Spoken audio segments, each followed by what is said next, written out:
Before we begin, like this video if you believe no one should be judged by the color of their skin. Comment, have you ever been underestimated because of who you are? Subscribe to Black Vintage Stories for more powerful, true-to-life tales. Share this with someone who needs to see that dignity is worth fighting for. Her name was Clara Boone. In 1964 Alabama, being a young black woman meant knowing where you were allowed to walk, speak, or even sit. Clara worked at the local library, not as a librarian, but as the cleaner. She dusted the shelves, emptied trash, and kept the floors spotless. But she was never allowed to touch the front desk or recommend a book. One afternoon, a white man stormed in, furious. He shouted that his son had been corrupted by a book about African history. The head librarian, a woman who'd never spoken to Clara beyond "mop this," ordered her to throw the book in the trash. Clara looked at the book. She thought of the faces in it: kings, scientists, builders of empires, people who looked like her.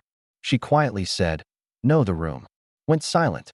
The librarian's face turned red. "If you don't do as you're told, you'll be fired by sundown." And Clara was. That evening, she stood outside the library as rain began to fall, clutching the book to her chest. She didn't know where her next paycheck would come from. She just knew she couldn't be the one to erase her people's history. 2 weeks later, an article appeared in the black-owned newspaper downtown. "Local woman fired for protecting our story." The community rallied. They raised enough money for Clara to open a small reading room in her own home, open to everyone, but filled with books that celebrated Black history and culture. Over the years, hundreds of children came through her door. Some became teachers. Some became lawyers. All remembered the woman who refused to disappear. Clara, now in her 70s, walks into a brand new public library.